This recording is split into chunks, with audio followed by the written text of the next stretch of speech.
You have the right to call an attorney right now. You spoke for 2 hours. 2 hours. It's me, the horse. Like, I'm not saying that. Y'all heard what y'all heard. One thing I know about it, that ain't got nothing to lose. He gonna take everybody down with him. Talking about, and y'all heard with y'all own ears. You got motherfuckers AI. They did that in the third. And, he ain't rat on nobody. Bro, if you sit down with 12 and bust out and say these words, if y'all talking about like Gunner ratted from saying, yes, ma'am, you mean to tell me this not making a rat by saying, they said Roscoe the bust up. I know y'all love Thug, and I love y'all. But y'all just bear with me. I'm finna destroy Young Thug. He will not be able to rap no more. Would it? Be quiet. New footage has emerged today showing Young Thug during a separate interrogation, and it is already stirring up waves online. According to reports, in the clip, Young Thug can be heard discussing promises he allegedly made, saying things along the lines of, "I made promises. Whatever you need to know, I'll tell you in time, but just keep it off the record. Listen, yes sir, promises. Keep promises. Anything you ever want to know, I'll tell you." The fragmented but intense exchange immediately went viral, with fans dissecting every word for hidden meanings or potential implications for YSL members. The clip's impact was immediate, drawing attention from across the hip-hop community, including Tekashi69. The rapper reacted publicly in a way that earned him respect from many peers, signaling that even in the chaotic world of rap beefs and legal drama, certain figures command acknowledgement when they weigh in. The snippet not only highlighted the tense dynamics inside the interrogation room, but also reinforced the high stakes surrounding the ongoing YSL case, leaving fans and industry insiders on edge about what further revelations might surface next. So I just want to know where all the energy at. The Young Thug situation, I stood quiet 2 days just watching it play out. Watching what excuses the people come up with. Every day, every year, every time I come out, y'all move the goalposts further. Oh, nah, bro, it's different. No, it's different, bro. It's different. You told, like, before 12 in the afternoon. Like, that's a forbidden rule. You can't do that. No, bro, it's okay, bro, because he told after 3, like, bro, it's so easy. They tell you have the right to remain silent. Anything used against you could be used in a court of law, whatever the case they say. You have the right to call an attorney right now. You spoke for 2 hours. 2 hours. It's me, the horse. Like, I'm not saying that. Y'all heard what y'all heard. Where's all the energy at? Why hear everybody quiet? Why Lil Baby, 21 Savage's Future? Why you not? With so many rappers siding with 6ix9ine, the situation looked grim for Young Thug. The pressure only intensified when YSL Woody stepped in, sending a pointed warning to Lil Baby and 21 Savage. Stay out of Thug's legal mess, or risk being dragged down alongside him. The message was clear. This was not just about one artist's fate. The stakes extended to anyone even loosely connected, signaling the high risk, high loyalty dynamics at play within the YSL circle. Gunner, but it was going over their head. It was going over their head because why? They ain't street. This ain't who they pretend to be. I said, leave Gunner alone. Gunner didn't do nothing wrong. Go look at Thug's interview. They said, why you didn't sign Lil Baby? Thug said, because I didn't want to pull Lil Baby in my... Hey, Lil Baby, I know you might be watching, partner. Got nothing to do with you. Get your money. Hey, we need somebody to win, buddy. It can't be you. Stay out of it. Hey, 21, y'all, stay out of it. Hey, cause get what, bro? One thing I know about it, that ain't got nothing to lose. He gonna take everybody down with him. Trust me. When it's time for to stand up, they gonna stand up. They can say what they want to say about me. They can say what they want to say about me. But I ain't did what nobody forced me to. 21 Savage responded swiftly, following YSL Woody's counsel, and it was publicly noted when he unfollowed Young Thug on Instagram. Woody had warned both 21 Savage and Lil Baby to distance themselves, citing past instances where Thug had manipulated him. Analysts pointed out that Woody revealed Thug never provided him with a lawyer during the numerous interrogations, and that he had previously defended Thug while under that influence. Woody also openly accepted responsibility for his own choices, acknowledging the part he played in the unfolding drama. You supposed to be in the interrogation room without no lawyer. That goes back to the beginning. That man got all this money. He's supposed to take care of all y'all. He supposed to make sure all y'all were good. But, it ain't his job to do that. That's me. I'm defending him. It ain't his job to make sure, you know what I'm saying? Because I'm so blinded. I'm so manipulated. It ain't his job to, you know what I mean, do that. You know what I mean? We didn't know what we were getting ourselves into. Because if we knew what we were getting ourselves into, we would have never been in that. We would have never been in that at the beginning. I wouldn't. I didn't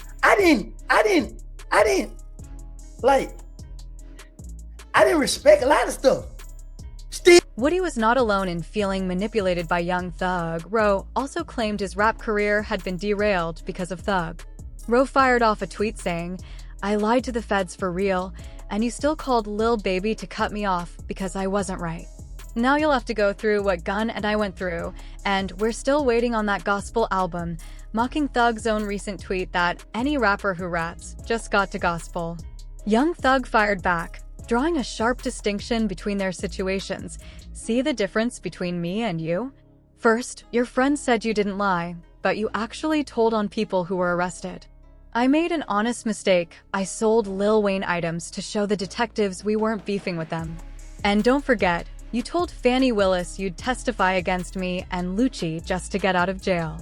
The exchange only escalated further when Charleston White entered the conversation, expressing excitement over what he saw as Young Thug's looming downfall. The drama was intensifying, with each reaction adding fuel to an already explosive situation.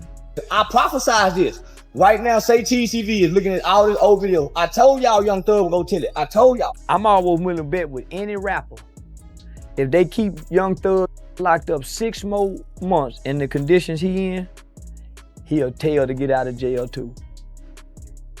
They keep him 6 more months locked up in them conditions like that there, he'll tell to get out of jail too. He about ready to break. I told y'all, I am the new prop. I thought, man, what is he doing talking? A 2-hour interrogation, and you mad that Yak got it. You mad at Gunna. Gunna don't have no interrogation tapes. And everybody mad at Gunna. This is what I tell y'all. Hip-hop. Charleston White was not finished yet. He doubled down, making bold claims about taking down Young Thug, challenging anyone who agreed with him to weigh in. He declared, "Listen, Atlanta, I know y'all love Thug, and I respect that, but just bear with me. I'm about to destroy Young Thug. He won't be able to rap no more. Woody, stay quiet. Ro, you know they wronged you. Lil Baby, you might as well stop rolling with Thug. Gunner, don't speak, just stay back. I got this. Nobody can stop me. I'm coming for him. Let's go." Then, the tension escalated to a global pause when Ysel Mondo stepped forward. Speaking from inside Ysel, he revealed what members truly believe about Young Thug's alleged snitching. The insight painted a grim picture for Thug, sending shockwaves through the hip-hop community and leaving fans and insiders alike questioning everything they thought they knew. They beat him off a Rico. Come home. Still talking about, oh, rat, da-da-da. Bro, that's God. That ain't nothing but God biting you back in your... Bro, cause you probably been thankful that you just beat a life sentence and a Rico and came home and minded your business and been humble. But instead, you still coming out pushing the rat narrative, bro, and all that, this, that, and the third. Now, look, he came back and brought you, bitch. But that ain't the key. The thing is, too, though, he brainwashed people. He still got motherfuckers on there talking about, and y'all heard it with y'all own ears. You got motherfuckers, AI, and did that and the third, and, oh, he ain't rat on nobody. Bro, if you sit down with 12 and bust out and say these words, if y'all talking about, like, gonna rat it from saying, yes, ma'am, you mean to tell me this not making a rat by saying, they said Roscoe the bus up. And then a nigga, Roscoe did 10 years behind it. And you just got on the internet to didn't rat on you? Boy, so brainwashed, it's sickening. Y'all need daddy figures and y'all just be sitting back waiting on something good, waiting on something to happen. Like, yeah, I'm gonna stick around, maybe they'll put me on, maybe I can get some out. Roscoe, you the worstest. Twin, you worse than the rat itself. You did 10 years, twin, behind Roscoe. You did 10 years behind it, brother. And you just come on the internet and didn't tell on you when everybody just heard this man say your name a few times? You feel me? And that is undeniably true. Young Thug should be counting his blessings that he even walked out of the Ysel Rico case. He could have easily been facing a life sentence behind bars. Instead of embracing his freedom and enjoying life, He spent months turning against Ganana over alleged snitching claims. But karma came full circle, and now the backlash is inescapable. The entire rap community has started to turn on him, dissing him, unfollowing him, and openly questioning his credibility. Amidst all this chaos, Ysel Woody stepped into the spotlight next, targeting Pee Wee Roscoe, hinting that he too harbors a deep, hidden secret that could shake the scene even further. Pee Wee, don't forget about that story when you said it out your own mouth. How you did with that trans. Pee Wee Roscoe, you know well not to mention me, boy. You know I ain't got no sense. I ain't got no damn screws in my head, boy. You remember we was at the Sky House? Me, you, and Thug was sitting in the car, and that damn swap past, and Thug tapped you and said, Pee Wee, what's up with that? And you told Thug how you stuck your clean up in it. Don't get me started. As the Ysel label began to crumble from within, the situation only spiraled further. Members started listening closely to the full Tower interrogation, piecing together more alleged snitching from Young Thug on crimes tied to the Atlanta area. Confusion and disbelief rippled through the ranks. Claims about who said what and when left everyone questioning loyalties and truth. A tweet capturing the public sentiment quickly went viral. Young Thug got out of jail, burned bridges, dropped no solid music, and now just got exposed as a rat. Tough scenes. That post struck a nerve. Finally pushed his limit, Young Thug took to Instagram Live, lashing out and dissing everyone publicly who had turned against him, marking a dramatic response in an already chaotic downfall. You fake guys and fake the house with these pools, you can get put out of in the next 2-3 years, and all that cheese. We ain't even finna talk about none of that. Like, that is the topic of, I guess. Yeah, your spot out right now. You gonna put it on Instagram. I bet you put it on Instagram. At your house out. On God. You block from your page. I'm on your from my fake page. Can't about to black me. I still see it. You supposed to pick. That ain't me on that picture. Lane Green. The whole world been thinking that too, man. I'm finna say gonna say something about that, man. That ain't me with that skirt on with that hat. The man say he got more hits than me and Kendrick. Bro, your ain't got more hits than Kendrick, and you ain't damn sure ain't got more hits or anthems than me. You hard, why you tripping? And I ride past your house for sale sign up.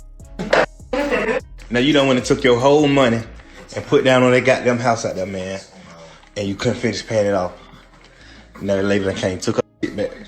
DJ Academic soon jumped in to address Young Thug's heated Instagram rant, telling him to take a breath. He explained from a civilian perspective, most everyday rap fans do not care about the snitching debate. Honestly, we could not care less if someone snitched, he said. I listen to music from King Von and others from the streets. I do not condone crimes, but I enjoy the art. Meanwhile, the people involved in the streets are busy managing their own crises. We are just spectators. He emphasized that the public largely treats these situations as entertainment, not moral judgment, finding a kind of twisted intrigue in seeing rappers prove themselves under pressure. Later, DJ Academics elaborated further in a live stream, explaining how the rap industry is deeply divided over whether certain actions count as snitching. It really comes down to personal bias, he noted. If you like the rapper, people will rationalize their behavior, claim they didn't snitch, or even spin it as helping someone else. If you dislike them, suddenly every word counts against them. He highlighted this double standard. Fans defend their favorites regardless of the facts. We prefer to like someone rather than be strictly right, he said, noting that fans will twist logic to shield beloved artists from criticism. He broke it down into 3 common rationalizations. 1. He didn't actually tell. 2.